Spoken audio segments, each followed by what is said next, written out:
Hi everyone, Nigel Saunders here.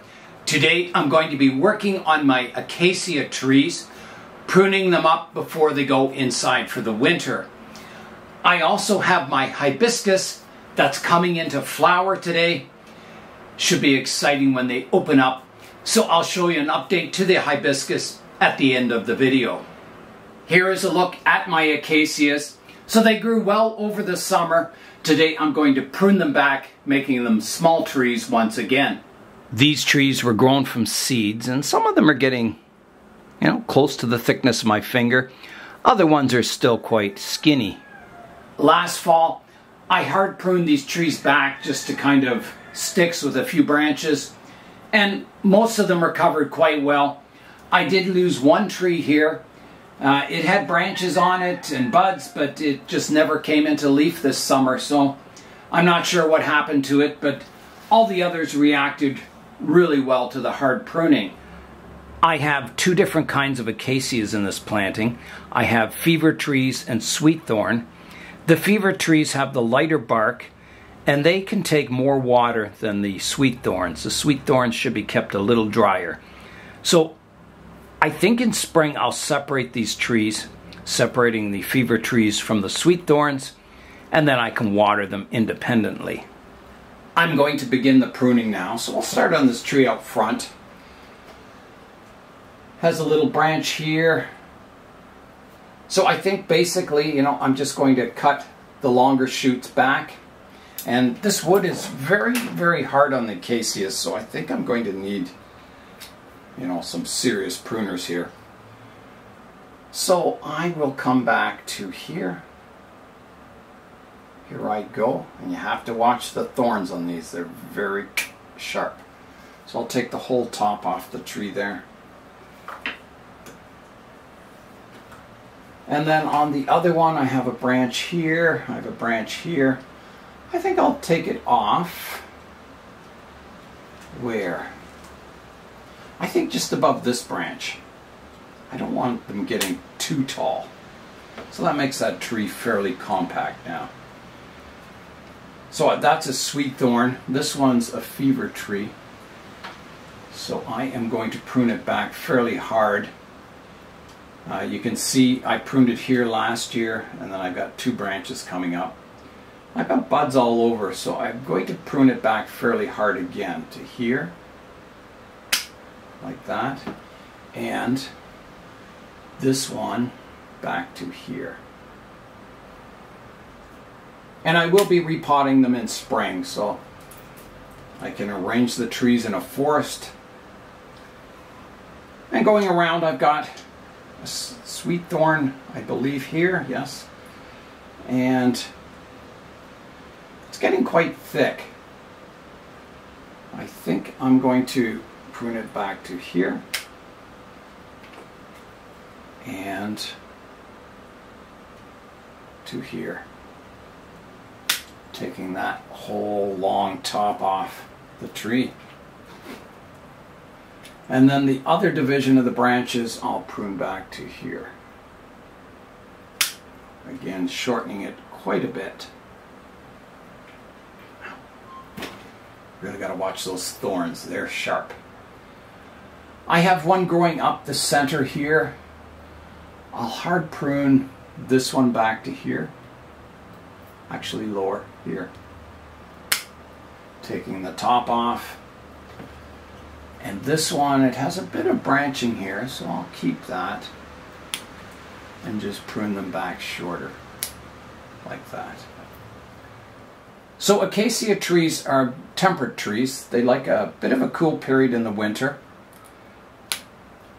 And then when spring comes and the temperatures warm up, they begin to grow again. So it's not unusual for them to lose all their leaves.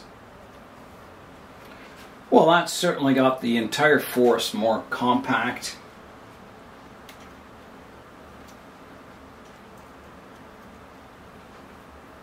Just taking some tips off here.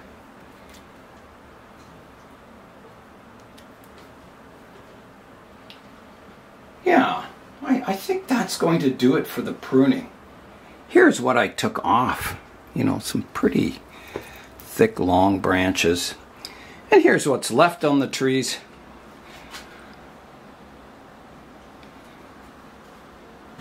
So they should do well. I'll keep them cool over the winter, above freezing but cool, and then they'll begin to grow once again in spring. I've got my gloves to pick up the cuttings and put them on the compost heap. You don't, ow, they go right through the gloves. You don't want to leave these around or you'll step on them.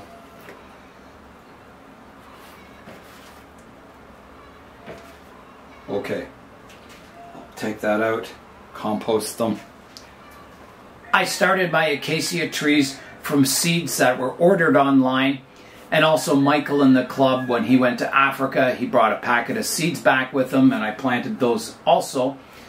So they've been doing quite well. Since I started these, I've seen that Tropical Expressions in Hamilton, Ontario had a good selection of acacia trees, some pre-bonsai that you can purchase, and they were quite nice, sort of comparable to what my trees look like today. I'm going to put my acacia trees back in the poly house. I do heat it at night, but it stays very, very cool. Beginning November 1st, YouTube has some changes to its ad policy.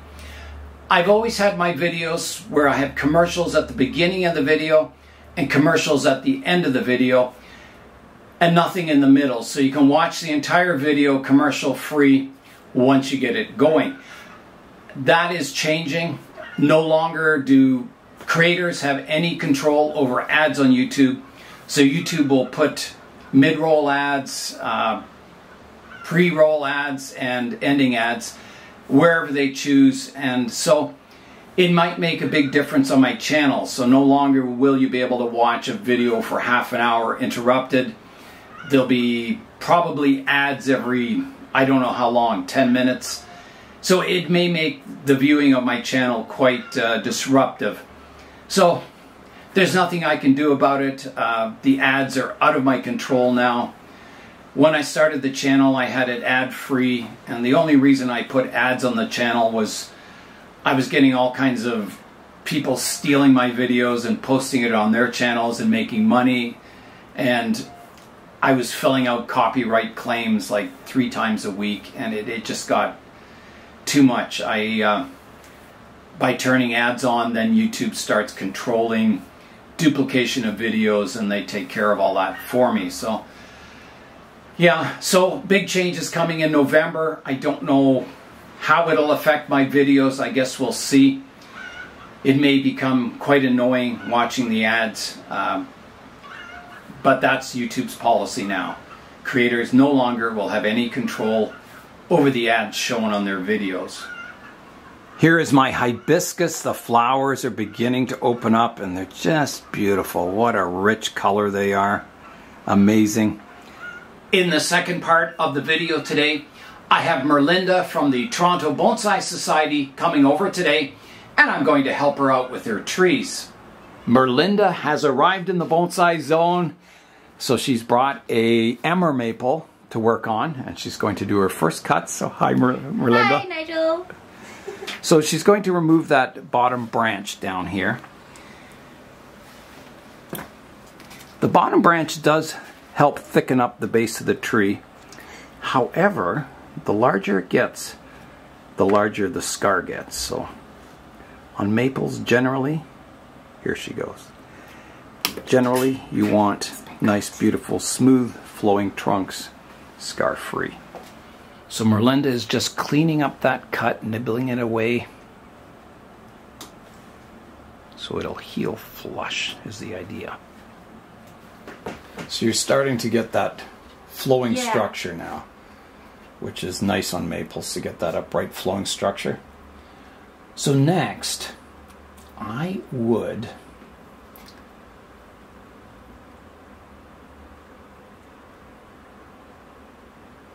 I really think we should cut this one to here. Because how you're saying, yeah, if we go this one up tall, we you've have got kind of like a good bud on the outside here. It's either that or you keep this one and take off everything else.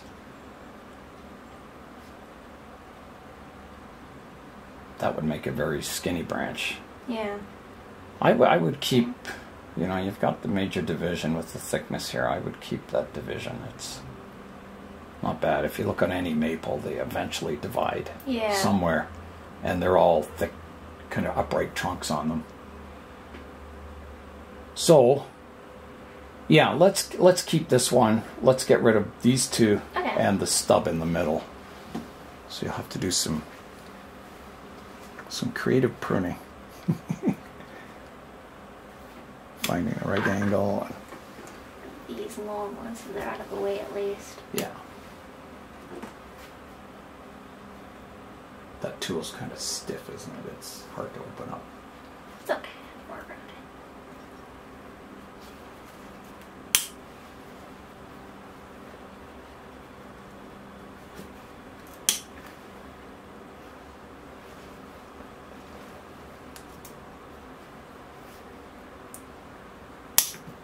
Oh, sorry. Chink. Okay. Yeah, and then you're going to want to come in and kind of... So what I would do for this is I would come in and take a big cut right through here. Is that okay? Yeah. Okay, so here I go. Like that. So now you've just got the one scar. Okay. And that'll heal over really nicely. So I'd put some cut paste on that one also. Seal it up.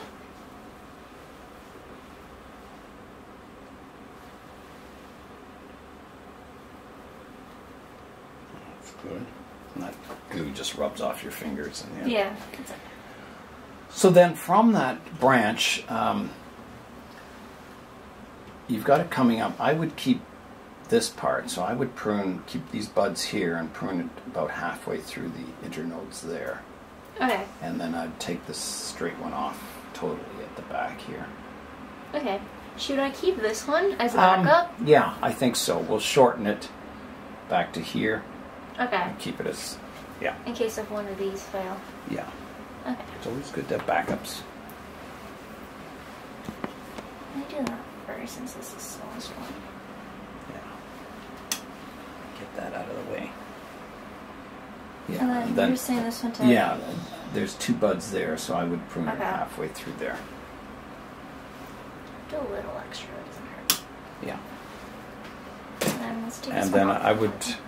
Now, you can keep that one. Maybe we should, eh? So it does have a... It has a ring where there's buds there. Yeah. So you could prune it off here. You can get some back branches out of it. Yeah, you might get more branching there.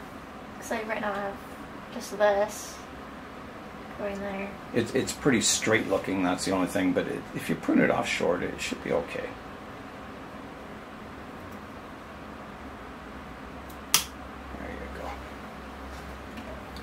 And then I would remove that one on the inside here. Yeah, that's not doing anything. Yeah, you don't want branches just crossing back. Little stub. Yeah, and you might want to use the pruners for that. Thank you. Try them, see if you can. Depends how hard the wood is. Oh, it's nothing. Yeah, they're hard to get in. Most people use a knife. They'll get in with a blade and just sort of make a V-shaped cut in the... clean that out. Yeah. But that's good enough. Okay, so that's got the one side done. And I think for this apex, we should just do the same thing. Keep these two branches. You've got a ring of buds here, or buds here, and you've got some here. So I would prune this one here and this one here. Okay. Wrong one. And that'll bring it quite compact, and you get some nice branching in spring. And where are you going to keep this over the winter? I bury them because we have a garden. Okay. So the peppers are gone now, so tomorrow I'm going to dig a giant hole and just throw them all in there. Pot and all. And, yeah. And do you have problems with the rabbits and mice? No, my biggest thing is squirrels, but that's when they're out of the ground. Okay. And then, yeah, I would clean up the stub here and all these other branches. Get rid of them all. So just cut them all off? Yeah. Okay. Yeah. Using that rule where one divides into two. Otherwise, again, you'll get a thick Yeah. swelling there developing if you have too many branches in one spot. It's a little bit there. It's looking good. Yeah. It looks like a maple. Do you think it does? Yeah, it does. And my parents will be happy because it's not as big. Yeah. That's an advantage of pruning. They take up less space, don't they? Yeah. No, I think Okay. you'll be quite surprised in spring how nice that'll look. It's gonna bud like crazy. Yeah. Okay. I think that's about it. Looks nice. Yeah, I think that'll do, eh? Should I clean this up more, maybe? You can, yeah. Okay. I think do I have a knife out here? No, I have one on no, me, but I it put may it. not be sharp enough. I have a little saw here, but There you go. I got it in there. you got it. Yeah. I know it's hard to get in those. I do have a little saw you could use if you want.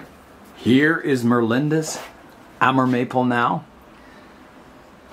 So it's looking good. It's looking very maple-like, the structure. That'd be a nice front right there. That looks good. Right from about here. So the one branch is in the background and the one's in the foreground. That looks good. Well, I think that's looking good. Thank you, Nigel.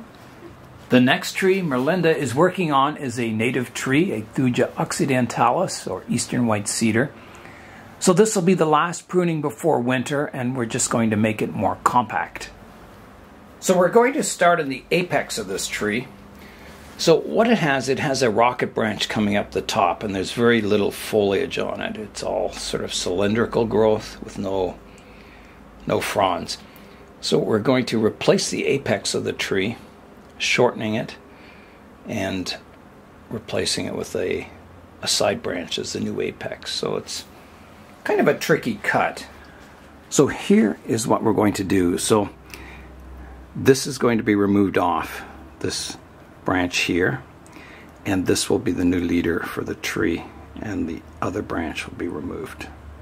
So it'll have a bit of movement to it, but that'll straighten out over time. So here she goes. You can leave a stub and then just clean it up later on. It never hurts. So there's one big cut, and here comes cut number 2. Like that. So you can see this will be the new leader on the tree. So the next one, you've got a branch here, and generally up in the apex you want them as short as possible. So you can see you have a rocket branch here, cylindrical form. So I would take that off for sure. Just prune the whole thing away. Yeah. And then you've got some growth back here, which hopefully will be your branch eventually, and this will get pruned away to shorten it. But you don't want to rely on just one piece of growth. So I would actually keep this. This is a really strong branch. I would take actually that right off to there. Yeah.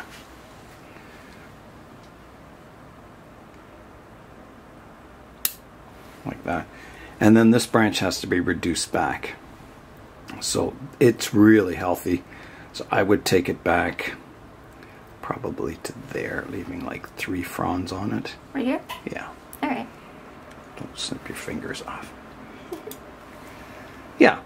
So that gets that compact. And then there's a piece of growth growing downwards. I'd prune that off. Oh yeah, downwards growth is them. Yeah. It can be useful if you wanted the branch to cascade, but... Okay, so that's kind of getting the apex cleaned up. It's getting that conical form. So the next branch is this one. And you've got a sub-branch here. So I would remove the bottom branch and keep this one. This one? So I would take this Okay. whole... Okay, the whole thing. The whole thing off, yeah. Big cut. Yeah, big cut. There you go. And then I would shorten this branch, maybe back to about there. Yeah, so you can see we're trying to get that conical shape to it. Yeah. So the next one, there's a crossing branch there I would cut off. Yeah. And then I would shorten this one to, I'd probably take it off right just in front of this frond here. So maybe to there. Okay.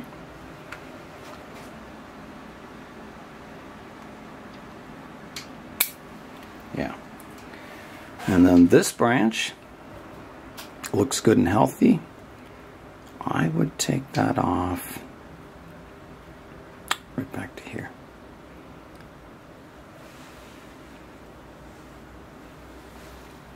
Yep, this side. Yeah.